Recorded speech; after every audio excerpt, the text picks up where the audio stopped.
¿Tú eres de las personas que suelen tener pesadillas por la noche? No me suelo acordar mucho de los sueños, pero sí es cierto que cuando me voy a la cama después de cenar mucho, sí que tengo pesadillas. Bueno, esa es una de las razones que apunta a que podamos efectivamente tener esos sueños desagradables, con despertares bruscos. Si a ustedes les ocurre, sepan que forman parte del 4% de la población adulta que suele tener pesadillas con frecuencia y que, bueno, las causas las vamos a tratar de analizar ahora con nuestra experta.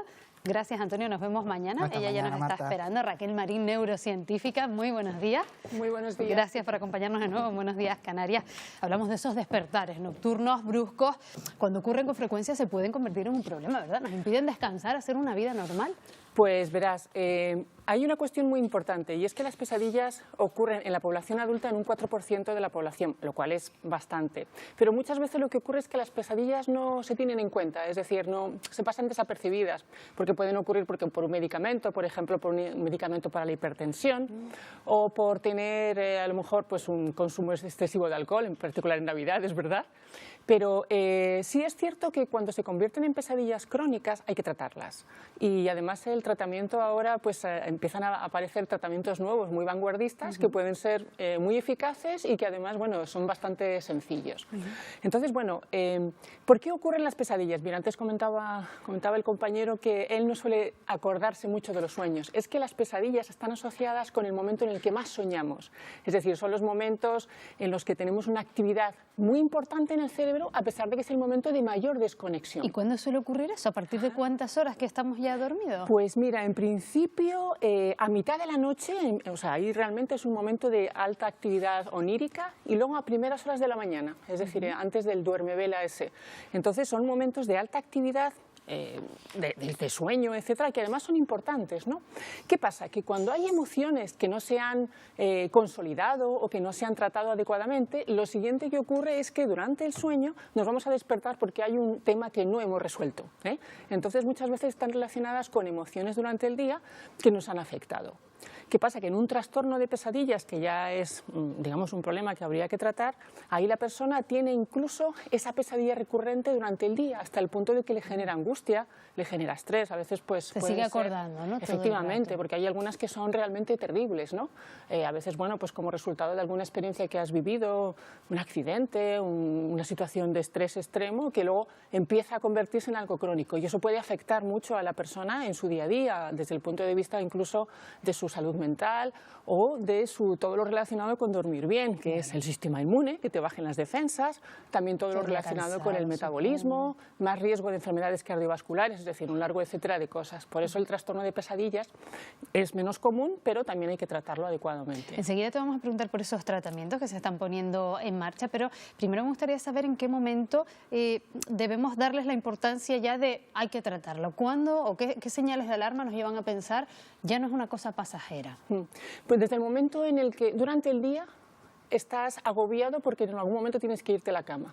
Desde ese momento es cuando dices, tengo que ocuparme de esto. Es decir, no es algo banal. A veces hay momentos en los que uno tiene más pesadillas, incluso pues, después de una mudanza, estás en un sitio nuevo, puedes tener... Porque muchas veces esas pesadillas son gestiones de las emociones no consolidadas, pero si no nos despiertan, entonces, bueno, pasan como desapercibidas, ¿verdad? Pero en el momento en el que nos despiertan quiere decir que ya hay una situación que hay que tratar, porque el cerebro decide reconectarse con el mundo antes de seguir durmiendo, cosa que para el cerebro es vital, ¿no?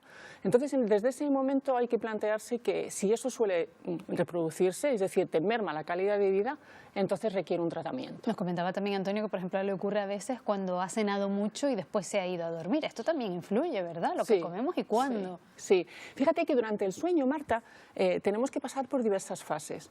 Y algunas de estas fases tienen también una modificación metabólica, incluso hormonal. Es decir, nuestras hormonas no están todo el rato iguales y nuestro metabolismo también es distinto.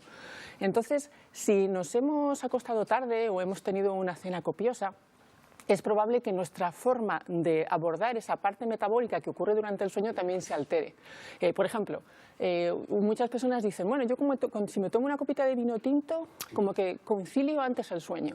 Bien, eso está bien, pero el problema es que luego ese vino tinto a las 4 de la mañana te despierta, es decir, lo que te genera es que el sueño sea más corto. ¿Por qué? Porque durante el sueño no tenemos el mismo estado todo el tiempo. Hay estados en los que estamos más desconectados del mundo, que son donde tenemos mayor actividad onírica, y momentos en los que estamos, digamos, en una situación alternativa.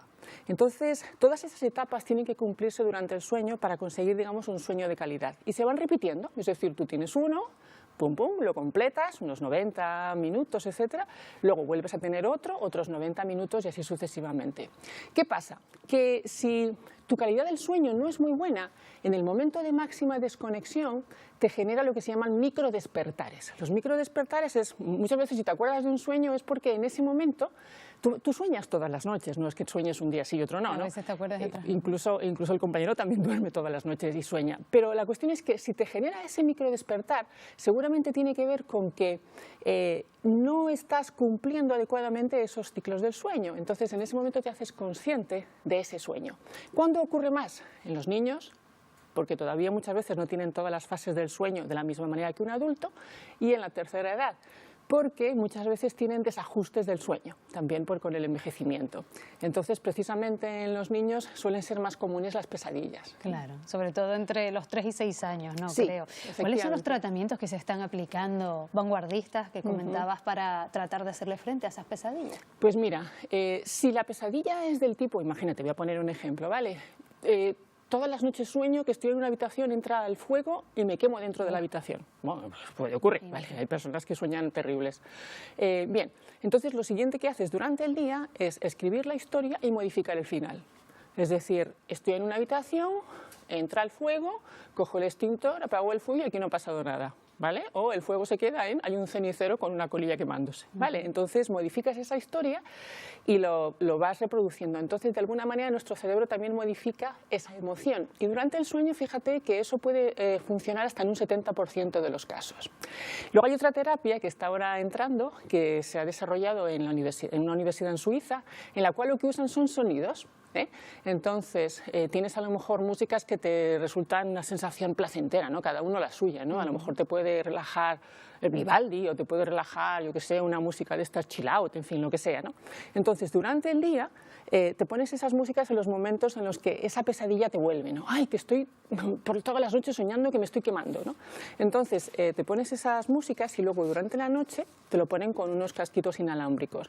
Y entonces, de manera reproducida, lo que ocurre es que si tienes esa pesadilla, hay personas que tienen la misma pesadilla 4 veces en semana, imagínate, entonces se reduce a 1, es decir, de tener 4 durante la semana, lo reduces a tener solo 1.